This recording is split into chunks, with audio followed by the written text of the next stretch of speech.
Good morning, everyone. Welcome to our fifth Sunday of Season of Creation. Today we celebrate St. Francis Day, the patron saint of the animals and the environment, and also we have the blessing of the animals in this fifth season of Creation Sunday. So stay with me as we jump in and we look a bit about St. Francis and what he did and how we can learn from him. See you soon.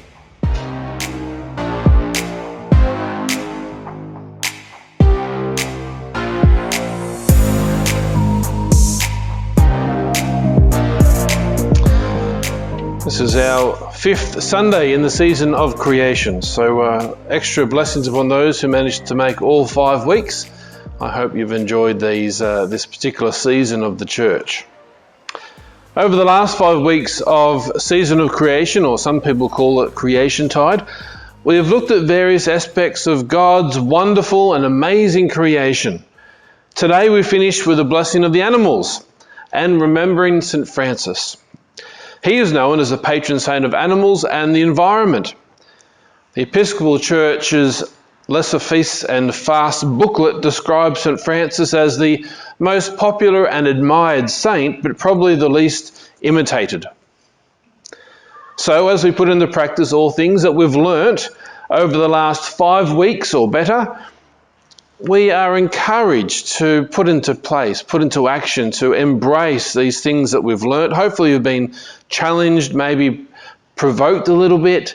Hopefully you've been also encouraged by some of the stories of what we can do, putting our faith into action, so we can make this beautiful gift of God's creation, again, central and healthy, and a place where we really have that healthy relationship with it. St. Francis was born into privilege, but soon felt a calling to something more important. He felt God calling him to care for creation, which included humanity, particularly the poor, but all of God's creation, the animals and the trees and plants. Many of the stories that surround the life of St. Francis say that he had a great love for animals and the environment, and I encourage you to go and look some of those up in your free time. He's an example of putting our faith into action. I hope over the last 5 weeks of the season of creation you've been challenged, educated, and encouraged. We have been reminded that we do not stand separate from creation, but we are indeed part of creation, albeit a species with a special place as God's good stewards. The design of creation is that of an interconnected web where no strand can be pulled without unraveling the entire thing. Episcopalian priest Nathan Empsall says that climate change is the most urgent example of this interconnection. Eating too much meat in Europe increases the size of wildfires in the United States. Driving petrol-guzzling SUVs in the USA helps destroy the coral reefs in Australia. Burning coal in Australia contributes to the drought in Africa. These are all interconnected. Not one of them is separate and isolated from the other. Literally everything on earth is connected to, anyone know? The earth. Have you ever tried to survive without it? We're all connected to the earth. All environments, all living things are connected to this wonderful thing called the earth. This also includes other things like the 10 Commandments, which we had read to us today by John from Exodus chapter 20. Each of the commandments has an environmental connection of its own. Now, because I don't want you to be here until lunchtime today, I'm not going to go through all 10 of them bit by bit, okay? I've chosen 3 just so we can quickly go through them with you today. Using these 3 as an example, reminding us that all our actions impact the whole of creation. So those of you who are making notes, extra blessings upon you. If you'd like to take out your notepad and pen, or your quill and paper, or your electric device to make notes. Exodus chapter 20, verse 8. Remember the Sabbath day and to keep it holy. As humans, we've lived far beyond our limits, consuming too much, reproducing too widely, and taking more from God's earth than we give.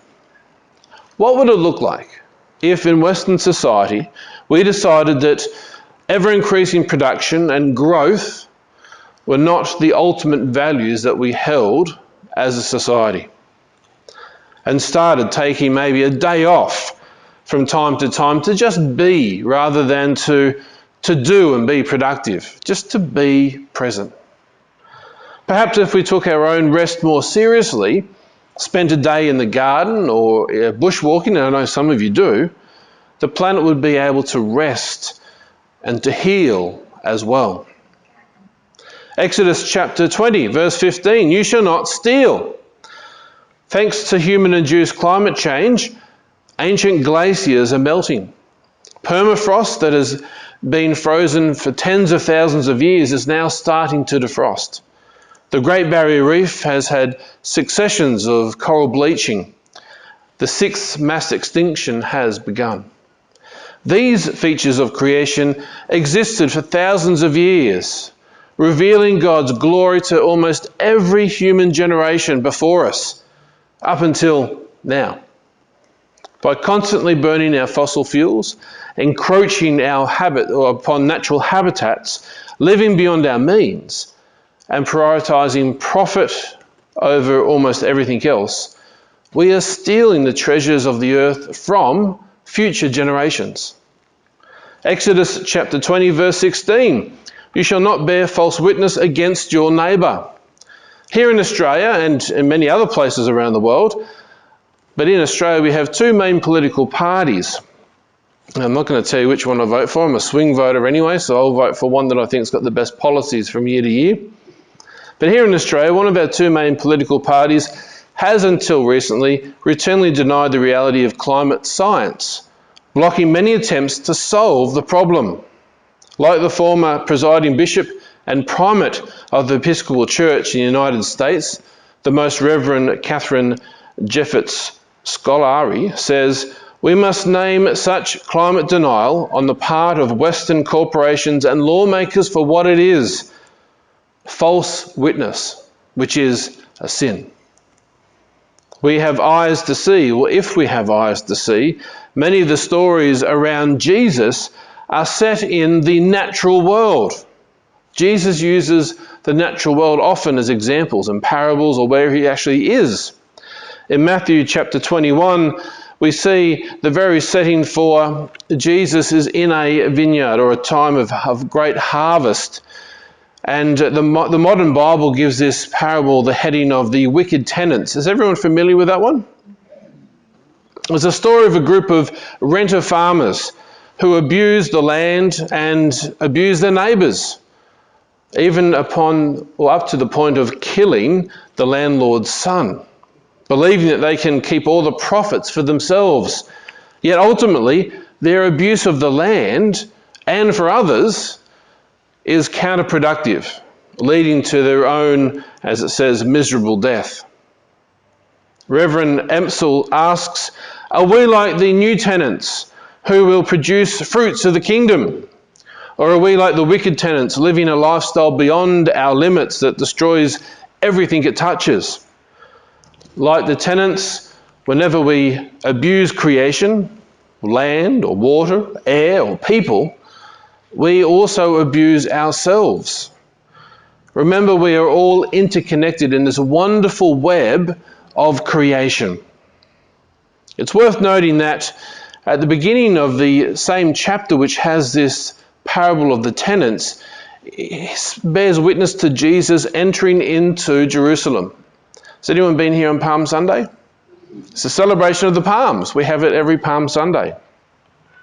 And theologians Marcus Borg and John Dominic Crossan reveal that by Jesus entering the city through the eastern gate riding on a humble donkey with people waving their branches of palm, he deliberately contrasts himself with the power and the might of the empire. On the opposite side of the city, at the same time, we have riding through the western gates the representative of the empire, which happens to be the Roman governor Pilate, who enters with war horses and symbols of imperial power and domination and might.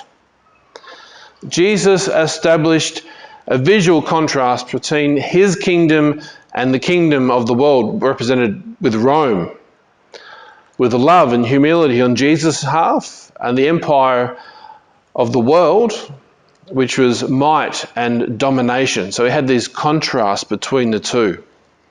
Then Jesus uses parables to underscore the choice facing his disciples.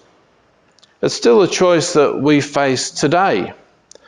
Love and humility towards our neighbours, those who are human and animals and creation, or the continued greed and destruction and domination in the shadow and the powers of principalities. What do we choose? St. Francis, who grew up in a wealthy family, renounced his family's wealth and devoted himself to serving the poor, as well as the environment, animals and creation. Francis's service to the poor and his love of nature in many ways are the same thing today.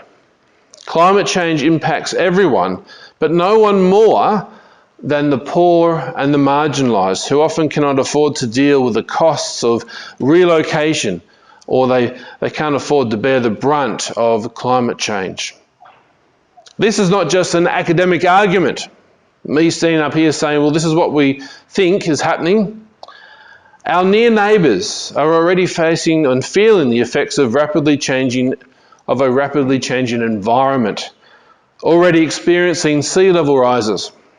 Only last year, some of you might remember, a group of Pacific Island nations came together, including Fiji, Kiribati, Nauru, Micronesia, the Marshall Islands, the Solomon Islands, Vanuatu, Timor-Leste, and Tonga.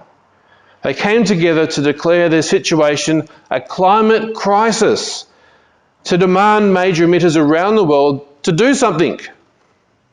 As early as 2030, which is not really that far away, is it? They say that their lands could become uninhabitable. When these people are pushed off their island homes, they will look to their biggest and wealthiest neighbour to help. Who do you think that is? Australia. I'm reminded of a Bible verse, love your neighbour as you love yourself.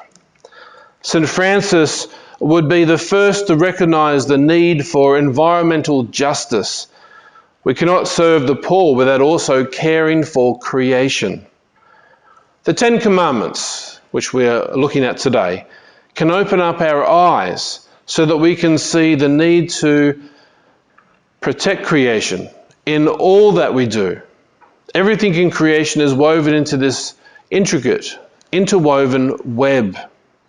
Everything in creation is woven beautifully together. Through the examples of the Psalms that we read today and St. Francis, we see the need to connect with Christ through creation, a connection that cannot happen if we destroy nature rather than just protecting it. What does it mean to protect creation? Over the last few weeks, Father Peter and myself have given you important vital actions for the church and for us individually. The things that we can put into practice that can make a real difference in the world, including reducing food waste, changing our eating habits, ending our reliance upon fossil fuels and moving towards more renewable sources of energy, becoming involved in some type of environmental action like cleanups, we heard that last week, and also pressurising our politicians to do something about it. I would only add to that list that we must make sure our actions are motivated not by economics or by politics, but by faith. Everything we do for creation must have the Creator at its foundation, or it will be rootless and blown away like dust in the wind. What made him so special, and his orders continuing to this very day? It wasn't his unwavering service to the poor or the earth, but it was his devotion to God. It's his devotion to God, to Christ, which made all of his service possible. Does that make sense? So yes, he was passionate about the poor, he was passionate about the environment, but that came not out of just the love of the environment or just the love of the poor. It came out of his connection with God and to God. What Francis understood was that his ministries and values were means to an end, not ends in and of themselves. They grow out of his devotion, of his loving Creator. We can't serve the poor simply because it feels good. We can't go green purely for economic reasons. It was only when Francis realized that there was something bigger than himself, a God who required his complete and utter devotion, that he found joy and began to do good things for creation. Francis' example, by doing good things and works and loving the earth, is an encouragement to us as well. It's that example that we're trying to copy. But if we're doing it just out of being good people or just helping because it's the right thing, it won't necessarily succeed. His example is that we need to de-center ourselves away from our own egos and the important things we place in our lives to look at the other. Now, last week we looked at one of the verses, I think, from Philippians about caring for the other. And this is what St. Francis really was. He emptied himself and allowed Christ to live in his heart, so he had a passion and a compassion for the other. We need to root our worldview in the other, our neighbours, our surroundings, and above all, in God. This outlook isn't just a temporary act. It takes a few minutes each day. It is an entire way of living and being, pervading every moment of life. As Reverend Epsel says, love is not an emotion, but a state in which we dwell. Love is not just an emotion, it's a state in which we dwell. When we devote ourselves to God in this way, there we find joy and freedom, and there we'll find the grace to share the joy and love with all of creation, with the poor, with the animals, with our friends, and with the earth itself. So, my friends, this day, as we finish the season of creation, we move away from my soapbox, and something I'm quite passionate about. I pray that you will all be re-energized by God's Spirit, that this is not just about being political or green. This is about having God at our heart and loving our neighbours. And who are our neighbours? Not just the person sitting next to you. It's everyone. All of creation. So may God bless you that you may be a blessing to others. Amen.